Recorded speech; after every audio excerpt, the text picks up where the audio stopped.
recovery isn't just about abstinence, or not using. It's about coming home to yourself.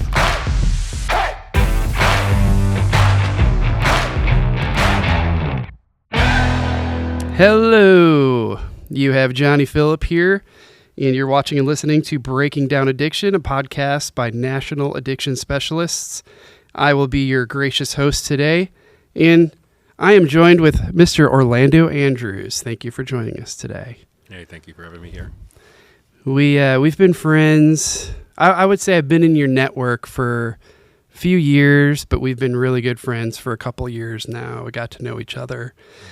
And when we get together, we'll go out for lunch. You and I could talk for upwards of 2 to 3 hours, and you just have really good ideas.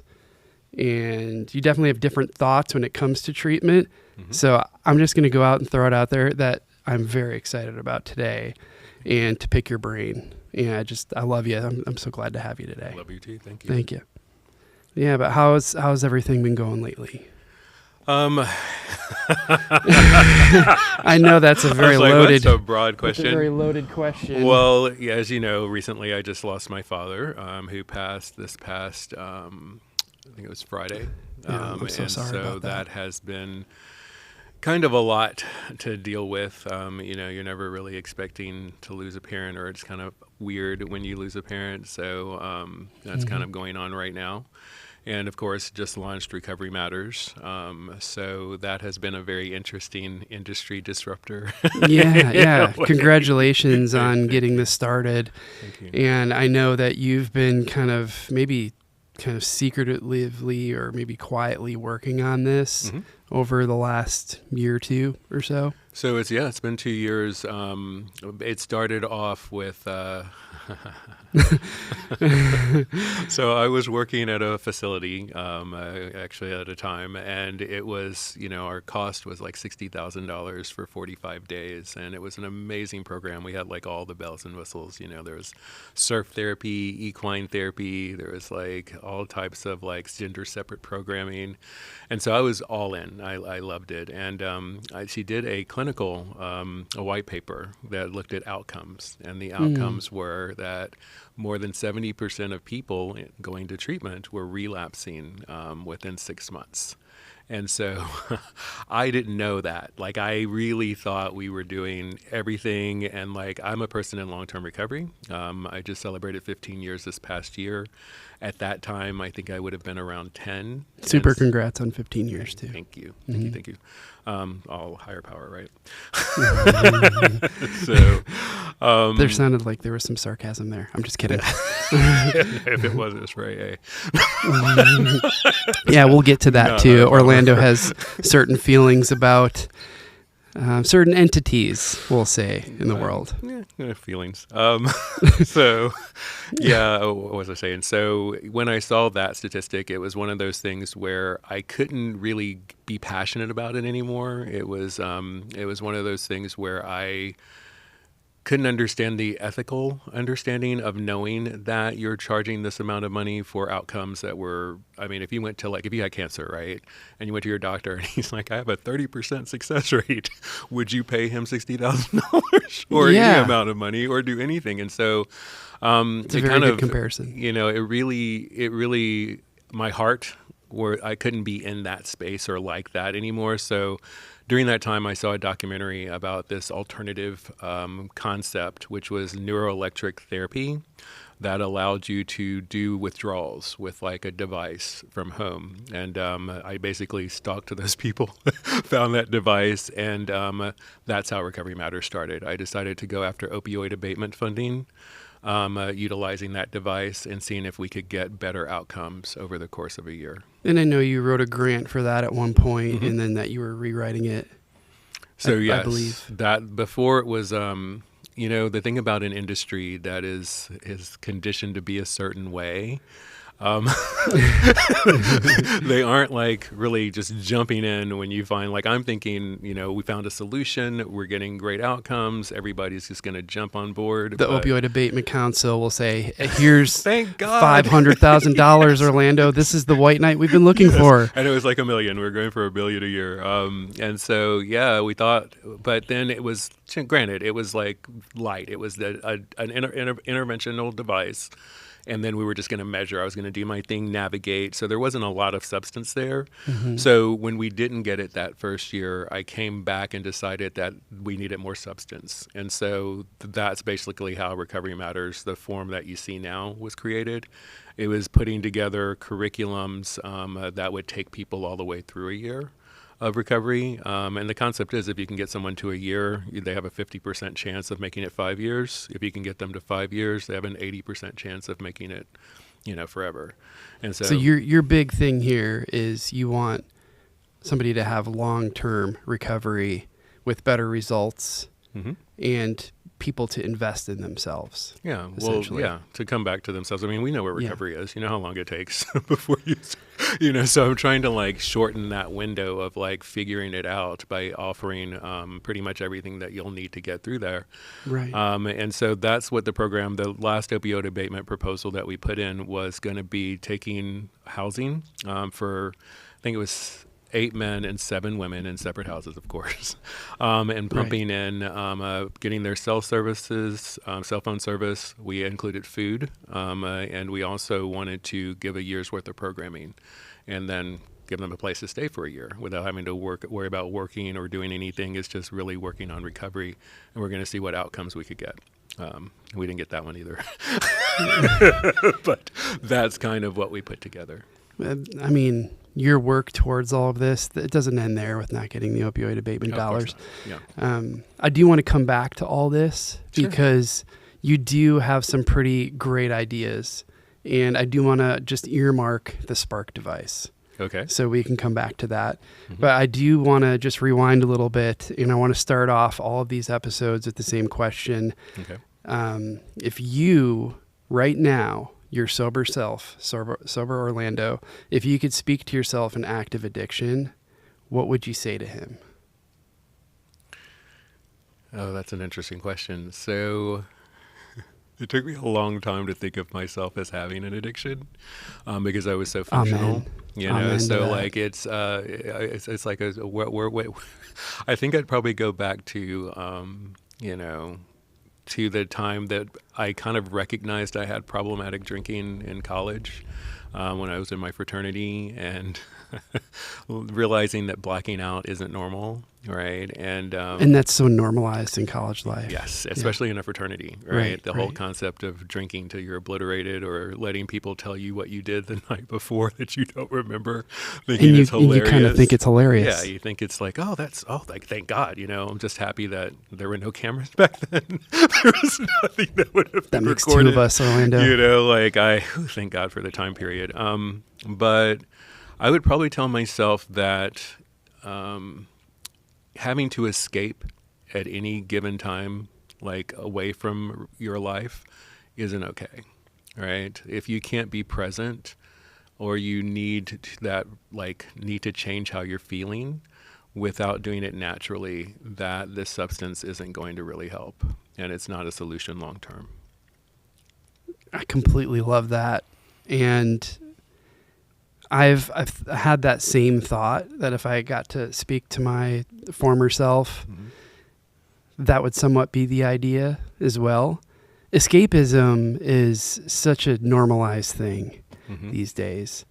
And then the way that we all deal with stress, anxiety, fear, there's so many different addictions now, right? Like you have coffee, you have mm-hmm. nicotine, now there's California sober. Drinking is so normalized, which I'm guessing the drinking statistics in the world have gone down recently. I don't know if I can believe that. I don't know if that's but I've really read true. it in several different sounds like propaganda articles. To me. I don't really know. You think drinking is just as prominent as it was? I think drinking has actually become worse. I'm not going to say the prominence of it. I would actually just say that you're seeing more alcohol poisoning from like younger kids now, like kids in college. You're hearing a lot more about like, they're having like organ failure after the shutdown from drinking and not realizing they couldn't drink every day because they didn't learn that. So I don't know if we can celebrate whatever that is, that it might be less than it's ever been, but being less than it's ever been doesn't necessarily mean that it's good. Okay. There are, there's actual sober bars now. And then I did read that in Nashville recently, this is just a few days ago, my therapist sent it to me. There is a bar that actually serves booze in Nashville. They're doing a booze-free day. And then there's Killjoy in East Nashville. There's several different things where being sober is more looked at as being cool now, where I don't think it was even 4 or 5 years ago. I think COVID definitely, those are going to be some skewed results and statistics there, because everyone was stuck at home, and I think there was a lot of relapse going on. Well, that's also when alcohol started becoming delivered, right? So the idea is that wasn't the case before COVID, right? So you didn't have access by delivery like you do now. So that's why I'd be surprised if the statistics would have changed or gone in a different direction when you have more access than you had at that time. We must be reading different No, I read it to you. articles. I know what you're saying. I just don't know why. This is all great. And I appreciate your input. So you went to school, and from our conversations that we've had in the past, was it in Chicago that you went to college? I went to Northwestern University. How was that experience? And did you think at all about getting sober towards any part of college? Because you said you were starting to realize that the blacking out was happening. Well, so you got to understand, I grew up on a farm in Kentucky, all right? And so in that space, alcoholism looked completely different. It was very dysfunctional, like people who couldn't maintain like jobs or, like income or just anything, and they really had to be taken care of or supported. And so it was very obvious, and rage and anger and violence, so I couldn't see myself being completely opposite of that as being an alcoholic or being an addict, because I didn't have that same look or that same energy. So I wouldn't have been able to define it as a problem at that time, because I was having good grades. I had good internships. My friends and I, we were successful. Like, I didn't have any issues. So you were very focused on school and academia at that time. I wouldn't say that. I was just very blessed, right? All right. I was very lucky that I didn't have to work that hard to actually maintain a good GPA. So, are you trying to say that you're just naturally smart? I've been told that. How about that? That's what I've been told. I've gotten that vibe from you since day one. Hey, thank you. But tell me about some of these experiences in college where drinking was starting to cut into that. And then what does it look like after college? And when do you start reassessing your alcohol use? So in college, it would literally be, like when you're younger, all of the things that you wouldn't drink now or at the time drink after you get out of college, like the Everclear, the Everclear creations that you would make, or like Bacardi 151 shots, Oh gosh, yes. That's like, so those were very normalized, right? Or just, and so I noticed just the blacking out. That was the part. Like after college, blacking out wasn't a thing. It literally stopped as soon as I left, because I wasn't drinking to that extent. Post-fraternity? Post-fraternity. Okay. So the fraternity, I sort of sophomore year is when I realized that I didn't really like that type of drinking, and kind of like pulled myself off campus. I kind of deactivated the fraternity, really, kind of like realized that it was kind of like not really my focus anymore. But then I discovered downtown Chicago and the house music scene and the club scene. I had a a real ID that someone had given me after they turned 21 when I was like 18 or 19, that I could go anywhere and do anything. And so that turned out to be more of what my addiction looked like. It was all excitement. It was all like going out to clubs, going out to parties, opening nights at places. At the time, I thought I was going to be a talent agent or an actor or in theater. And so Interesting. yeah, I had an internship at a talent agency in Chicago, and so that was got to go to like a lot of opening nights and a lot of interesting things, and so that was kind of how my addiction really went. But remember, I had that what an addict looked like from Kentucky, so this was Right. obviously not addiction, right, or alcoholism. This was just a party. So What's really dangerous about Chicago too, is I found out as a Milwaukeean, Milwaukee bar time is 2:00, give or take, in the morning. And with last call, that sometimes looks like 2:15 a.m. And then there are some third shift bars that open around 5:00 in the morning. But Chicago, it seems like some of those bars were closing at like 4 or 5 in the morning. Yes. Okay. So this is, I'm glad you spoke to that. So in Chicago, yes, 5:00 on the weekends and 4:00 during the week. And so that wasn't the problem. It was Atlanta. I moved from Chicago to Atlanta, and Atlanta had 3 24-hour bars. 3 of them. Bro. Yes. So That is so dangerous. Yes. So you could go out. And so that's where the addiction actually picked up. That's really what there is at like 6 in the morning, 7 in the morning, 8 in the morning. You're going home after being up all night. There was something in college that the school sanctioned that probably shouldn't have been sanctioned at the time, but it was called Dillo Day. And Dillo Day came in the 60s, and the idea was for us to do a drug higher than you've ever done before. What does this have to do with armadillo, or is this not related to armadillo? I have no idea what it has to do with. I don't even know where the name came from. Don't even ask. We didn't care. They bought us little bouncy things to put by the lake. We like the kids bouncy things. It was sanctioned. So that's kind of 1 year it was alcoholism. Alcohol was the thing, right? The most I had done was maybe smoke marijuana, and then the next year I tried shrooms, and then mescaline, and then it became acid. And acid was my thing. Like, I loved acid. I was going to understand the mind of God. This was going to bring you closer to God. It was going to help me understand what was going on. Maybe the meaning of life, essentially. Meaning of life, understanding kind of how God works, how this whole spiritual space works, what the purpose of being here is. I was a philosophy major and communication studies major. So that was kind of like always thinking, always opening up. So, by the time I got to the rave scene was really big in Chicago, the house music scene. So moving to Atlanta in that space, the 24-hour clubs, the DJs, the music. I was also an agent. I did become a talent agent moving there. And so something that you were thinking in college that you always wanted to become. So no, in college, what I wanted to become was really like an artist, right? It was like the concept of theater. I was doing theater while I was there. I had my own dance group while I was there. I was doing a lot of performances while I was at Northwestern, and so it wasn't until I got to the talent agency in Chicago that I realized that the opportunity for ethnic people at that time in the 90s was like okay, so back then it was all on paper, right? Yeah. And so you would have I would go to do a poll or the call sheets that were coming in, and so there were boxes of Caucasian men, boxes of Caucasian women.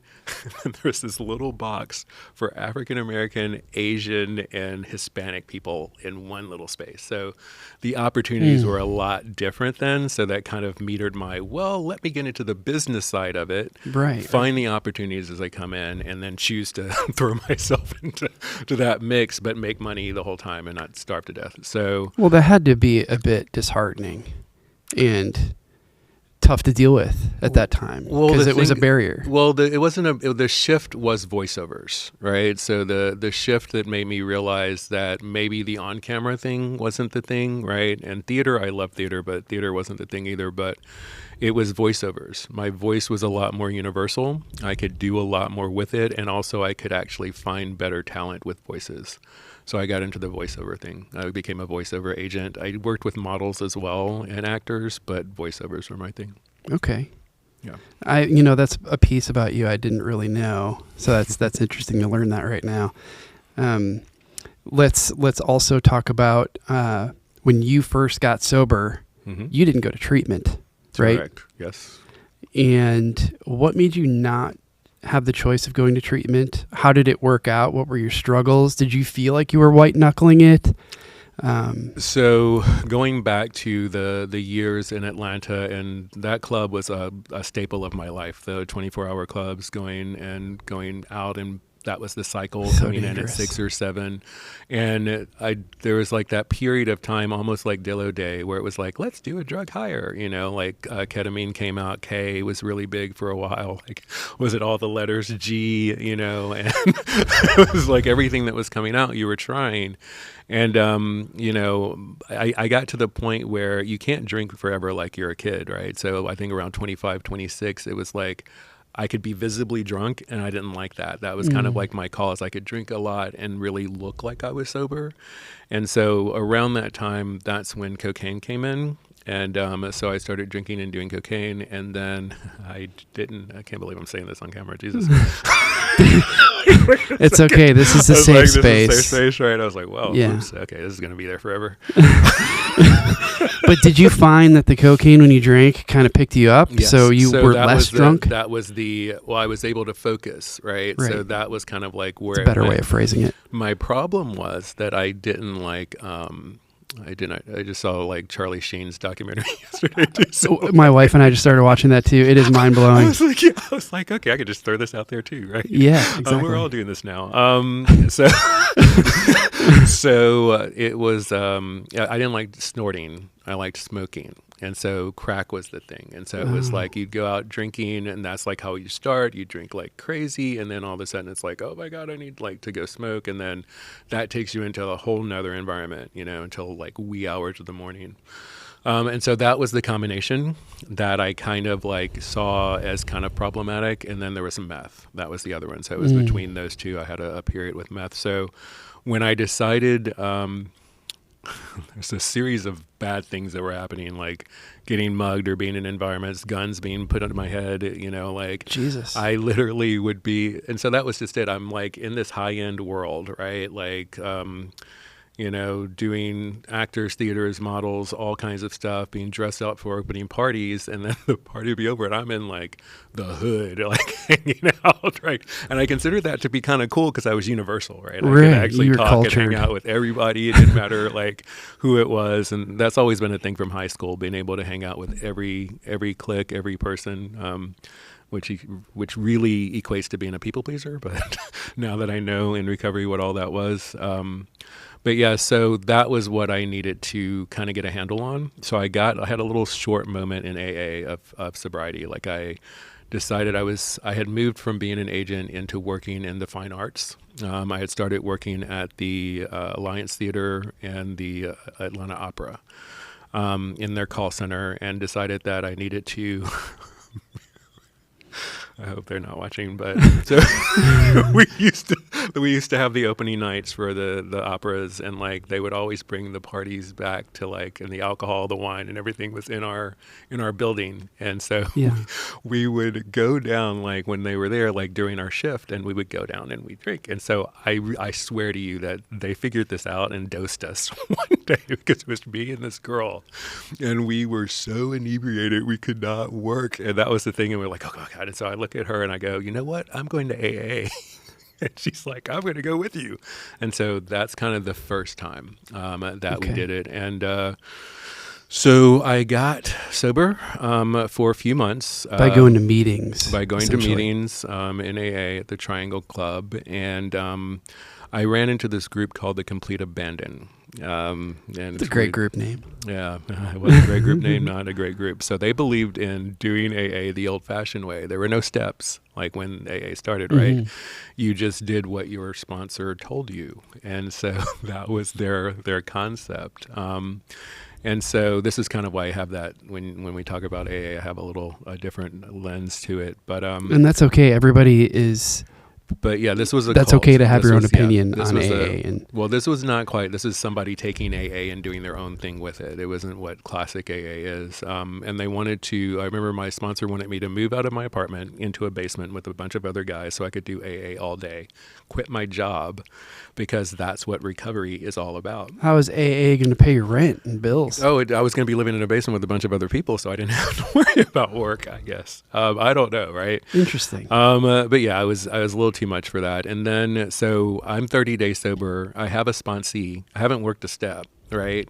And my sponsor comes to me and tells me that they want me to get my sponsee. He was on mental health meds, and that being on mental health meds meant that you were not sober. So they wanted me to talk him off of his and get him to stop taking those so that he would be sober. And so that's wild. The one thing about me is like, I can kind of be led to do a lot of things, but I won't hurt another person. And so like, that was kind of the concept, is like to protect that person. I got out of that group. I took him with me and tried to like do AA the right way. So that was the first time I got sober, and it was hard for me to see myself the way that the AA group saw themselves. Like, I didn't see myself as being selfish, because I really wasn't. I would help anybody at any time. You're a people pleaser. Yeah. And so like the idea of the selfish thing, I didn't steal from people. I didn't rob anybody. I didn't, you know what I mean? I didn't have a lot of consequences from actually using. So it was really, really hard to kind of identify myself that way. And so when one of the old timers, and plus there was this feeling that nobody could explain to me. Like, I had a feeling in the pit of my stomach that would not go away. And no matter how many meetings I went to, working through the steps, it just was always there. Like, and I was I was a walking bag of emotions, right? Like, I couldn't regulate my emotions. Like, I would cry like at the most random things, and I'm just like, I don't cry, right? So I remember I went home for Christmas, and my mother, who thought it was really funny, like I was in my 30s at the time, like early 30s, and I was transitioning. I think I had just started working at the opera. I had stopped being an agent. And so my mom's like, well, what are you doing with your career? I'm like, I don't know. I'm just working at this call center. And so she brought me this toy that like you would drop, and it would say the rudest things to you, like, get a job, when you going to grow up? Like, stuff like that, right? I've never seen that toy before. Wow. Oh, they should not have made that. Like, I don't think it would be allowed now. Like, this is, like early 2000s, I think, somewhere in there. For your mental health, this is not a good thing. Uh-huh. So I'm sitting there, and I don't know what's wrong, but I go in the bathroom, and I'm just crying, right? Like, just could not stop. And I'm like, I hate this. I hate sobriety. I hate this feeling. I can't stand it. And so, like, I go back to Atlanta, and one of the old timers, because of like, I'm leading meetings, I'm doing all the things, I've got a couple of sponsees, and he's like, you don't really think you're an alcoholic, do you? And I'm like, well, no, not like you. And so he goes, well, why don't you go try some, controlled drinking? And I some thought, further experimentation. Yeah. And I thought, well, what a great idea. I will do that. By now I have to be good.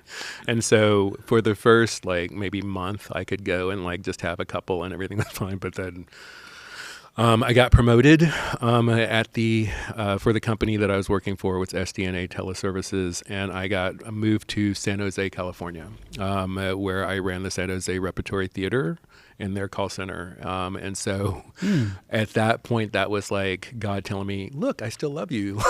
You can do whatever you want. And so I just kind of went off the rails once I got to California. I didn't have the group anymore. I decided that I wasn't going to be sober, and that lasted another 6 years. So that was a whole 6 years from your first bout with AA, trying to get sober. Mm-hmm. Were those 6 years pretty tough? Were there actual pretty like hard lessons to learn? Any different mistakes? Any new normal that wasn't normal? So the thing is, I had it in a container, right? So I was one of those people who would do weekend use and work during the week. So it's kind of like all week working, not really doing a whole lot. And then on the weekends, that whole weekend, it would be a party, right? And then like that Monday, I'd be coming clear. And so it was like, that was kind of the cycle. You'd sober up on Monday and kind of keep it in the pocket during the week. Yeah. And so because I was so successful, like I just didn't think anything about it too much. So there was San Jose, then there was Salt Lake City. I did the Utah Symphony and Opera, and then I went to Detroit and did the Detroit Symphony. And Detroit is kind of where it started to kind of come off the rails a little bit. More than San Jose. So, yeah, more than San Jose. San Jose and Detroit was... Detroit is a different environment. It was definitely more urban. I was downtown. There was a lot more going on with the cocaine epidemic at the time. And so it was... I don't believe I'm going to say this, but... It was one of those things where I was walking to the symphony and I'm thinking like, it's just a normal day. Like I didn't drive. That was the one thing is I knew that if I drove, I'd have a DUI or, you know, be arrested or something terrible would happen. So I kind of walked everywhere. I didn't have a vehicle. And so I was walking to the symphony from my apartment and all of a sudden a cop car pulls up. And then another one. Oh, boy. And then another one. And there were like 10 of them. And I'm sitting there going, what the, you know, not knowing what's happened. This happened to me twice. That actually happened to me in Utah as well on my way to work. This is the second time this is happening. I didn't get the hint the first time. The first time I'm just like, racial profiling, you know what I mean? I got dreads and like, blah, blah, blah. You're just trying to stop me. So, but in Detroit, I realized, and when they were checking my bags and looking at everything, they were just waiting to like, arrest me, but they're like, what are you doing? I'm like, I'm on my way to work. I'm going to, you know, Detroit. I'm going to the symphony.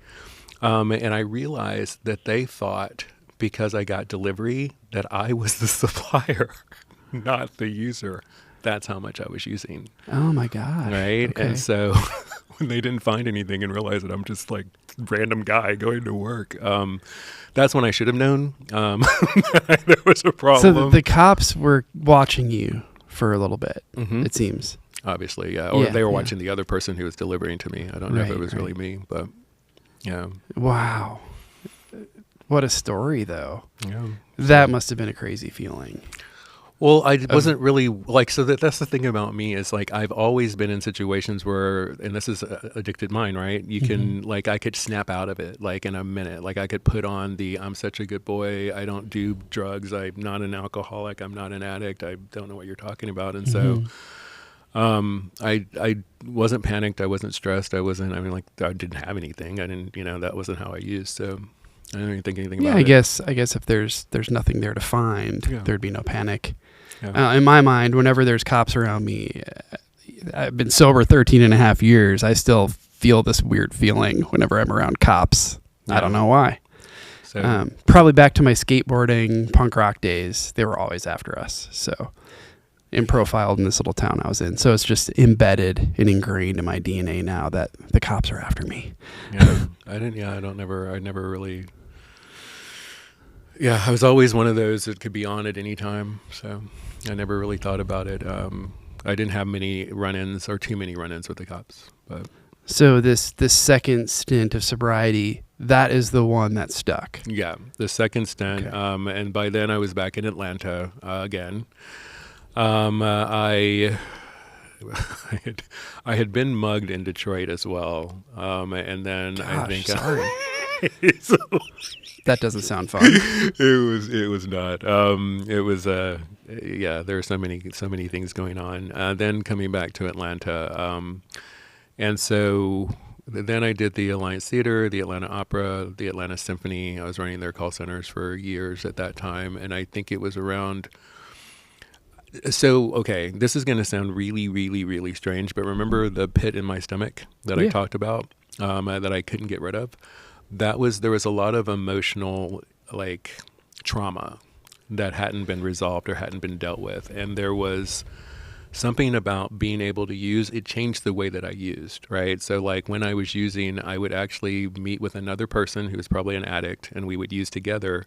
But instead of like talking about BS stuff, we would go deep on our trauma. Like we would really talk about, like I would talk about what happened to me as a child. They would talk about things that happened to them. And so we would use each other as a mirror. And I did this for years like that. So I kind of processed a lot of the emotional stuff while using, right? So I think it's kind of... it's interesting because not a lot of people will do that. So that was the difference between I knew there was something that I needed to look at, but the only way that it was safe for me to look at it was while I was using, right? It wasn't safe while I was sober. So by the time the second time came around, that feeling was gone. I didn't have that feeling in the pit of my stomach. There wasn't a lot that I hadn't seen that I couldn't write out in a 4-step. That I did leave some chunks out of the first one, not the second one. And so, yeah, it stuck. I was kind of ready for it at this point. Like life had become very cold, empty. And nothing was like satisfying, And I also thought like, if you're doing the same thing in your 30s that you're doing in your 20s, that's not so cool, right? So yeah, I know that there's another program that has worked for you, and that is the Adult Children of Alcoholics program, and you've said that has been the most helpful program for you in sobriety, right? Yeah. So I look at like if you're looking at the systems out there, like AA is getting like your like college degree, right? Or probably high school at this point, but college degree, we'll go with that. And then Al-Anon, when you actually are a person in recovery, you work at Al-Anon, that's like getting your master's. And then ACA is like getting your PhD. It literally is going as deep as you possibly can into your generational issues, like your family of origin, and kind of like, I think what people don't realize is I grew up on a farm, like I told you, I grew up on a farm in Kentucky, and in those family systems, there are rules of the way you're supposed to be. And I think in most families, there are rules of the way they're going to accept you being, and you have to be those ways. And so from an early age, you're not allowed to be authentic. You're not allowed to be who you are. And that's the original trauma, is that you're not going to be loved for who you are authentically. So you have to acquiesce to be whoever they need you to be to feel or get any of your needs met, right? Incredibly interesting statement, and I haven't thought about it that way. I usually think about the traumas that I've experienced as a child, either with my classmates, my family. Those are like the inner traumas of myself, but there's more to it. Yeah, so the chronic stress of having to like be someone else or to create someone that you have to adapt to. And then there's also, so I found this at another program, PTSD, when people think of, they think of it as an event, or they think of it as something that's like happened to you, like, or like molestation or rape, or like seeing a violent accident or being in violence. Getting mugged. But it's also operating outside of your morality, right? So the idea is a lot of times what we think of a soldier's concept is that they saw war, or but it's also having to participate in something that's outside of your moral understanding, right? That you have to be or do something that you know is wrong, or that you realize doesn't match with your value system. It's a soul rupture. The same thing happens for when you're deep in your usage as an addict, alcoholic. Your moral compass is completely skewed.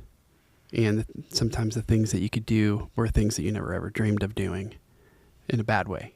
Yeah. I mean, some people, that wasn't me. So that it's hard for me to see that, because I always think that addiction just brings out who you maybe might have really been.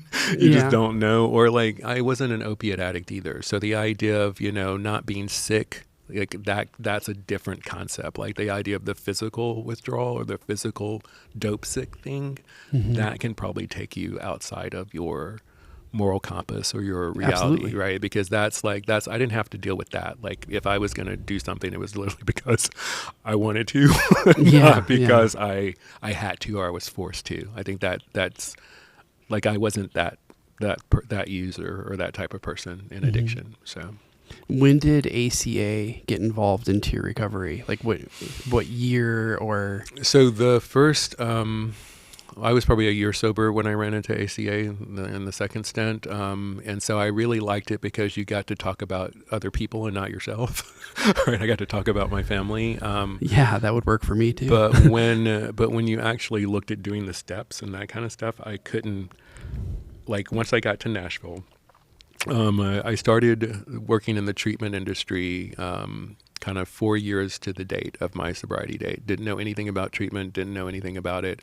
But when I got there, I didn't like the AA here as much as I did in Atlanta. So I was always looking for another program. And so I would go to ACA meetings and I would kind of start the steps, but I would never really get into it I couldn't really see how to do it until the shutdown. It was 2020 when I didn't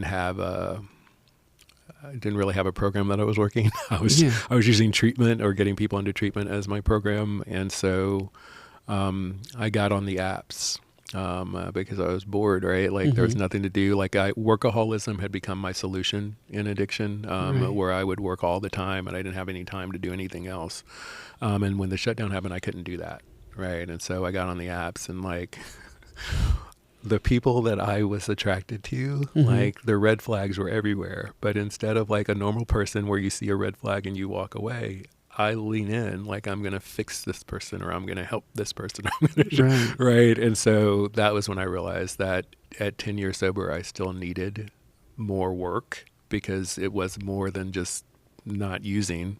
It obviously was an emotional or psychological something that I needed to address. And so that's how I got back into ACA. I'm just glad you found it. Yeah. I think we all need to find our version of ACA. My sobriety, 13 and a half years, I find these peaks and valleys, the ebbs and flows. You know, I also lost my father halfway into my 13 and a half years that I have now. Congratulations on 13 and a half. Thank you. And making it through the death of my father was pretty harsh, and that was a true test. That was the biggest test that I had up to that point. What do you think was the biggest turning points in your recovery besides ACA? So beside ACA, so that's a really hard one because ACA has been the lens that kind of brought it all together. Like in order to do ACA, like I had to do internal family systems, right? IFS. And I had to do IFS because ACA asks you to kind of look at your childhood. And so my childhood, especially the farm years, were put in a box. They're just like, don't look, except for the highlights and the good things.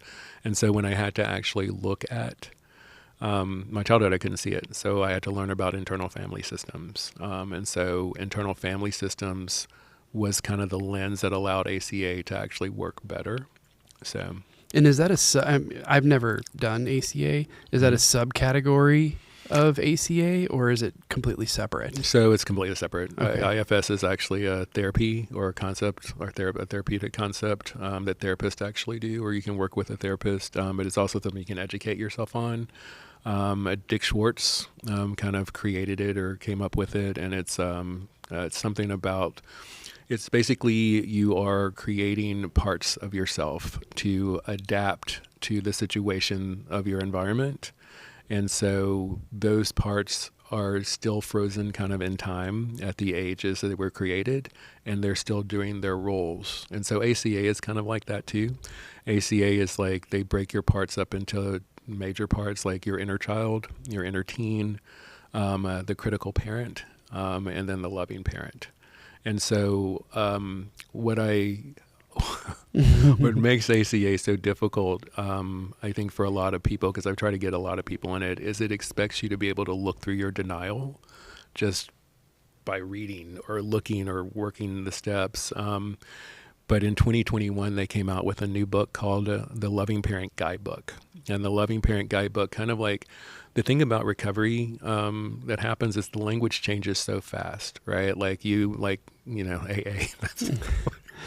we won't talk about that, but the language changes so fast, and you kind of have to keep up. And even though that book was written in 2006, from the time that it was written to 2021, the language had changed so much, and how we addressed, dysfunction, family dysfunction, trauma, all the things. And so when they came out with this book, thinking of like how I grew up, right? Mm-hmm. The person that the solution in ACA is to become your own loving parent, right? And so if you don't know what that looks like, you only have choices of one dysfunction versus another dysfunction, but that other loving parent was just as dysfunctional. You're modeling kind of in a way that's not going to be very helpful. So the Loving Parent Guidebook kind of outlines the concept of what a loving parent is, and literally how to kind of like navigate each part from your inner child to your loving parent. And so that's really what made the difference. I think it's incredible. I'm glad I kind of dug into this a little deeper, because these things, they might help somebody out there that haven't thought of this or been curious about it. And they're free. Yeah. Right. It takes a long time. They're free. But yeah, so I've been doing that since 21, basically. So the last 4 years, pretty regularly. Still do it now. I've done the Loving Parent Guidebook twice. Have a group that I started the steps with that I still meet with and do different things. We've done other books that we brought in. Like I found out at 10 years that I didn't have any boundaries, like the boundaries workbook. I didn't know what boundaries were, right? So so we've done that. We've done the Artist Way. We've done quite a few things. The ACE score recovery book. So there's a lot of stuff out there that people can access to really navigate their inner world, because as you know, it's not just about the substance and stopping the substance. It's really about kind of coming back to yourself. I mean, there's constant work to be done in recovery, and let's say add another 5 years for us, add another 10 years, there's going to be other systems and modalities introduced to our recovery that's going to help us. Mm-hmm. Like life happens and you need more tools. Mm-hmm. And speaking of tools, since NAS, the clinic I work for, is an MAT clinic, mm-hmm. We met primarily when we first started working in MAT. Mm-hmm. And that's when we started becoming really friendly. What was your opinion and what was your experience like of working in MAT? I'm just kind of curious about that. So I started in this industry in 2014, and being an AA person, you kind of know what we think about MAT for a while, right? So mm-hmm. you're really programmed to believe kind of abstinence. What the tip of abstinence is the way to go. So not being an opiate addict, I knew that I would have more to understand in that space. So I got certified when I was actually doing Georgia. My territory was Georgia, Atlanta. So I got certified in MAT in 2018 to kind of understand it or know more about it so I could accept it, because our treatment centers were starting to allow people to stay on it instead of being abstinent. And I kind of wanted to understand it better. So I had an open appreciation. Like if you had asked me, like I'm a big God person, right? So like mm-hmm. there are two things. Like if you had asked, I got a phone call randomly from 2 MAT programs in the same day saying they were looking for someone to work in MAT. And so like had it just been one, I would have been like, but 2, I'm like, well, what is this about, right? Like, okay, so let's look at it. But so the Suboxone, like the Sublocades, the Vivitrol, those things I kind of like were okay with at the time. It was the methadone that was it was a little harder for me to kind of get to embrace. And that happened. So this is how God works. Also, my mistake. You started working for a facility right when I started working for a facility, so that I took it as you started working at MAT then. But you started way before me. So no, I didn't start working in MAT. I just started understanding. MAT. Understanding. Yeah, MAT. yeah. Okay. We started around the same time working for an outpatient program. This was after, it was 22. Okay. Right. No, 22 is when it ended. 2020. No. 22. 22. 22. It was 22, right? 22 is when I left Lakeview. 23. 23 is when I started. Yeah, my math was off. You're right. Yeah, we both were starting in 23. Yeah. And it was definitely hard for me to understand and fully realize that methadone is helpful for some people as well. Go ahead. just digging into this a little further, Mm-hmm. I'm not from the opioid use disorder background as well. Mm-hmm. I'm a good old fashioned alcoholic. Mm-hmm. So I went to school for addiction studies. So I learned a lot about MAT then, but one of my childhood friends was a very, very heavily user of heroin. Mm-hmm. And I mean, Hep C, almost died, several overdoses. Mm-hmm. Methadone is what kept him alive for years. And I remember I was doing a paper for school, and it was all about methadone because we had to write about something that we didn't understand. That was the project. And so I interviewed my friend that I grew up with that used methadone, and just talking to him and hearing his experience. And he's still alive now, and then he has since gotten the pills for the Hep C, and he's healthy. Mm-hmm. But it just, if you have these little conversations, you will understand that some of these tools are very useful for some people. So that's the idea, is they are tools, right? And right. so the industry sometimes treats them as a life sentence, right? And so that's the issue with both to me. It's if they're part of an integrated system to where you're actually working in recovery and you're still focused on recovery, that's one thing. It's different to say that this is your solution and that you're going to have to be there forever, because that's the concept. And so this is going to weave back into the SPARC device a little bit, but the reason it was 2017 or 18 is the time that the OTP laws started happening, to where they started separating. Before that, we could take somebody on 100 milligrams of methadone into treatment and actually get them off, right? Because we could have methadone on site. Right. So there was never really that huge of an issue with methadone. It was because it was when you couldn't get people off. So when the OTP law started, it was literally like, methadone could be here, but it couldn't be here. So you've seen it. I mean, the group chats when they're saying, I got somebody on 100 milligrams of methadone. 120 milligrams of methadone. And they don't, who can take takes them? it? Yeah, and nobody can, right? So that's been my issue. So part of the lens of when I was looking at those neuroelectric devices, they could get people off of methadone. All right, the one that I saw could get someone off of methadone within 7 to 10 days without medication. And that's what got me obsessed, is because I was always looking for solutions for everybody. Like, if you choose to go on, how do I get you off? Right? Like, if you want to, I'm not saying you have to, but the idea is, if you want to, you should have that choice. If you want to get off, you should have that option. It shouldn't be a life sentence. So that's been kind of I'm still looking right now for like modalities out there that can help people really get off of methadone. But when I say the God thing, so I wouldn't have even gotten to the point of understanding methadone that well until I started working for an MAT clinic. So I started in Tennessee. That was my territory. Everything was great. And then my company shut down all of my centers and moved me to Kentucky. And in Kentucky, it wasn't Suboxone, it was methadone, right? And I didn't know that. And so like I went to my first event, and I was sitting there, and I was almost apologizing to the people about like, well, right now I only have methadone, but pretty soon I'm going to be bringing the injectables, right? And so it was a person who was in harm reduction who looked at me. She's like, "What are you apologizing for? You have the most successful program, and you are one of the only methadone clinics here."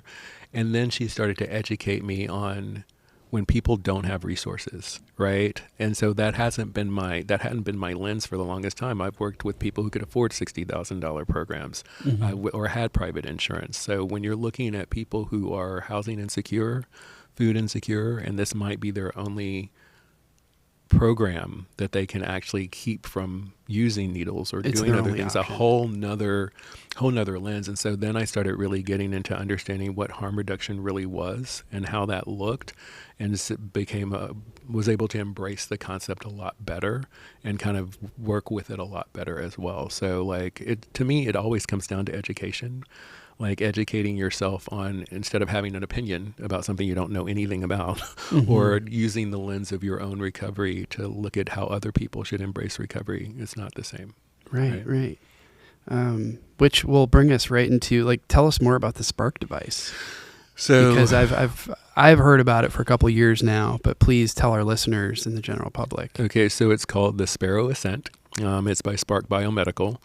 It's FDA approved to actually like help people withdraw off of opiates right now, but there are a lot of off-label uses for it too, because it is a It stimulates your vagus nerve, and vagus nerve stimulation allows you to kind of like relax, calm.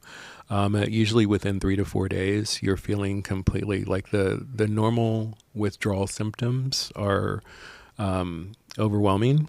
And then people tend to go back to using because they can't handle the first few days, right? So it starts working pretty immediately. And so it was actually made to work without any medications, the typical medications that you would need, Suboxone or anything. They just did a clinical trial or finished a clinical trial with Hazelden Beatty Ford to show that the efficacy of the Sparrow along with Lucimera or naloxone actually it makes it even more efficient to where you can actually seamlessly get through. It still requires a prescription from a medical provider. You can't just go and buy it from anybody, but it's a pretty amazing intervention, and so that's kind of it's pretty phenomenal. But it sounds like it. It's like only the beginning. Like it's the withdrawal piece. It's like it's not a solution or a substitution for long-term recovery, but it's good to be able to, because so many people just relapse. They don't necessarily need another full 30-day program. They just need to kind of get back, get off the substance and kind of get back into their program. And is the SPARC device something that Recovery Matters offers? Yes.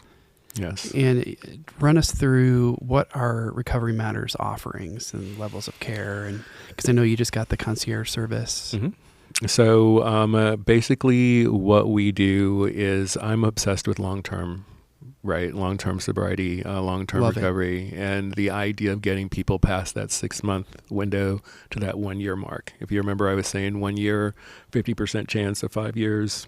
If you make it 5 years, 80% chance of making it your lifetime. So, when I was doing a Crossroads, I went to the NAR conference, and in the NAR conference, we actually learned about recovery capital, right? And recovery capital is the idea of all the things that you need to sustain long-term sobriety. And so that's basically what Recovery Matters is. It's a recovery capital ecosystem that allows you to, on every intervention that you need to sustain long-term recovery. So what we offer is a full continuum of care. So we start with the withdrawal, which is a 30-day withdrawal program. Also in that withdrawal program is it's a new substance called LNAD+, which I know you're familiar with NAD, right? Yeah. So like that's been something in recovery. There's a new formulation. So I've got all the new stuff. That's basically, I went out there, pulled everything that's out there now that I could actually offer people. And instead of taking the treatment where you like have to leave your life and like go into treatment, you can actually do all of these things in the comfort of your home, you know what I mean, over the long term. So you don't have to miss work, school, your kids, your family. Yes. And it's all outpatient virtually, right? Yes, virtual outpatient programs that are delivered virtually, like by Zoom or something of that nature. So the first thing is a 30-day, withdrawal piece. Once you get into that, so neuroscience tells us, right, that basically in the first 30, 60, or 90 days, your brain isn't capable of understanding the things they're trying to give you in treatment anyway, right? It's like, is this a full frontal lobe issue? Yeah, full frontal lobe, like that doesn't come online till way after 90 days, right? So the rest of it is just your body is still screaming for the substances it's gone, right?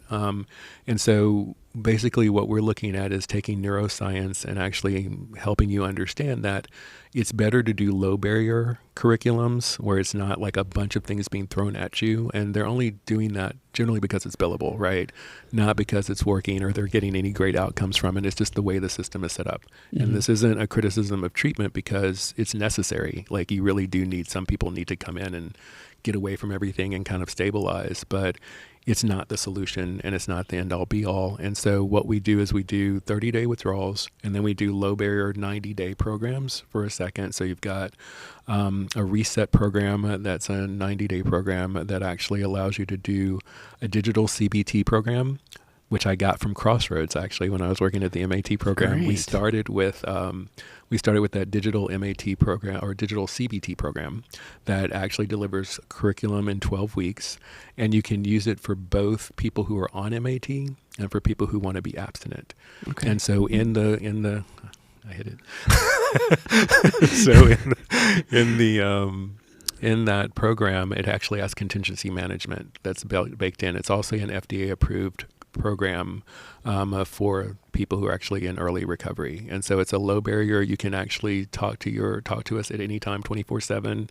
You can access it anytime, 24/7. Therapists, counselors, No, coaches. Coaches is who we work with coaches, and so like you can actually go in there and talk anytime.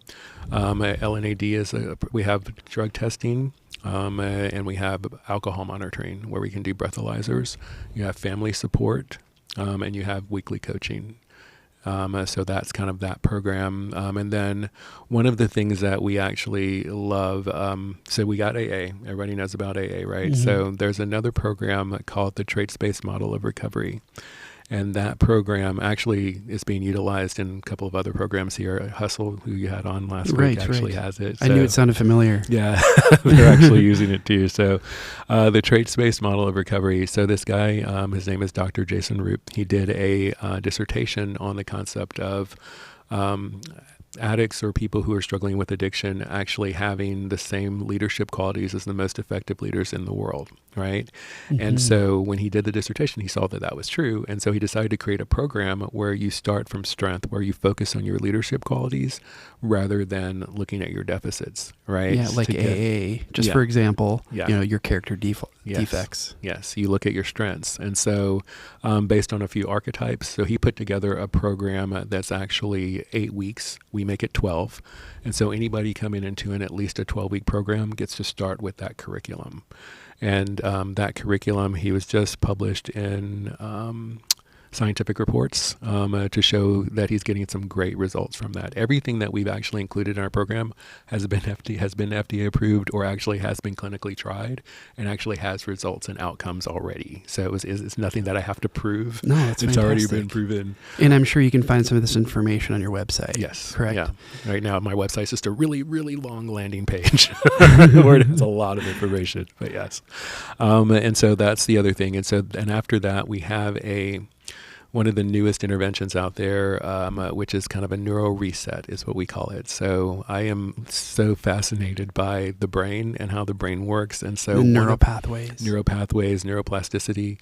And so one of the things, I've been fascinated by neurofeedback for a really, really long time because it's one of those interventions, the body keeps the score, that book. The concept is neurofeedback, whether or not you're able to look at your trauma, talk about your trauma, or understand your trauma, it still works on actually lessening the effects of your trauma without you ever having to think about it or talk about it. And it's just like something, you know how it works? It's like a cap that you wear that like you kind of learn to train your brain, like watching videos or whatever, making your brain do. So it's like it's connecting the neural network back or redirecting it to where it's actually functioning again, so you get full frontal lobe participation. Pretty neat. So we've got that. Virtual reality, where you can actually do like the trip virtual, so when you're in active addiction, one of the things I used to always tell people is that when I was running the call center, I would get like these as a bonus for doing really well. I would have these tickets that I could use to go anywhere in the country, like round trip, like anywhere. I used none of them, right? Because in addiction, your world gets really small, right? You just can't do, it's just the typical things. You don't really think outside. You're not, thinking about all the things that are out there. So with virtual reality, you have that opportunity to kind of make your world bigger, right? You kind of like see what's out there going. You can be on the moon if you want. You can be in Africa. You can be, kind of opening your lens to what's out there, what's the world is like, taking trips, So will somebody have to buy the virtual this all comes in a package. It's a neuro reset. So like the virtual reality, then we have somatic experiences like learning to breathe, also done with a virtual reality system, where you actually can see your breath coming in, teach yourself how to calm down, how to kind of get everything under control. Get yourself regulated. Emotional regulation. And then there's a new system out there. I'm not giving the name of it because we want to keep it private for right now because we're the first people that are offering it. Very good. But you know how psychedelic recovery is like really big right now? Yeah, ayahuasca. There's a whole ibogaine movement that's going on right now all over the country. So there's a neuroelectric system system that gives you, that's working right now in ketamine clinics, but it gives you that psychedelic experience without being on psychedelics. Right. And so what it does is it gives you a connection. The thing about psychedelics and the thing about psychedelic recovery is that it's actually strengthening your connection to your higher power. That's the concept, right? Right, right. And so when you use this device, it actually gives you a better connection to your higher power. People commit or like talk about, they measure how much closer they feel or how much they actually recognize that there's a higher power existence. And this is all without medicine. This is all without medicine. So, I think it's wonderful what you're doing. Yeah, that's another 12-week program. And then Cool. we have 6 months to 1 year. And the 6 months is going to be kind of focused on everything that you need to know about addiction, like Recovery Capital, 8 Dimensions of Wellness, what all that is, right? So it's kind of like what problematic using looks like. So it's curriculums. And then on the year-long program, you go into emotional regulation. So it's going to be ACE scores, what you're looking at when like the emotional regulation, like what the things about like our recovery, what we see here is that most people never make it to the emotional piece. We're so good about stopping the substance. We're so good about, mindfulness as doing things. But when it comes to really going into our trauma or really having to understand kind of like that other piece, it's the hardest and it's where we relapse the most. And so that's where the neuro is going to come in that we actually use in the year-long program. But you look at your ACE scores, everybody needs to know what their ACE scores are, their adverse childhood experiences. You really get to look at IFS, internal family systems. So we really explain what that is and how that looks and what that lens is. And then the gender separate programming. We do a gender separate program where you understand kind of like the differences. And then we have a non-binary system as well. Okay. And so one of the other things that we have is a wearable device that tracks your stress and cravings in real time. So we know before you do probably whether or not you're headed towards a relapse, and we can do an intervention. And so that also comes with any of our 12-week to 1 year programs. So I think that's just incredible. I mean, everything that you have going on, I think, is going to help a lot of people. I hope you guys get this push to even further the program and offer more offerings. Mm-hmm. What's the website and how can they get a hold of you? Okay, so I've got one more thing to say. Okay. So when we didn't get the opioid abatement program, what I've done is I've taken the model of being in, like I told you, I've done the symphony, the ballet, all that kind of stuff, right? And in those systems, what happens is for the best seats in the house, right, the box seats or the loge, the only way you can get them is if you actually make a donation. And the donation goes to support like our school programs, our outreach programs. So we have that baked into our model. Everybody who pays or buys, 10% of that is going to go into our foundation, and our foundation is to do what that grant was supposed to do, which is to give people safe housing, to give them a good program that allows for people with no money to be able to access interventions that will actually help them so they can get out of that cycle of low barrier treatment. So 10% of everything goes to support the Recovery Matters Foundation, which we're launching in January. Even more wonderful. Yeah. These are all things I didn't know, these extras. Yeah. Is it recoverymatters.care? Yep. Recoverymatters.care is the website. And then your email address? Orlando@recoverymatters.care. Okay. Yeah. I can't appreciate you more for being a guest today and talking about all of this, but also opening up and talking about some things you haven't maybe spoken about in public before.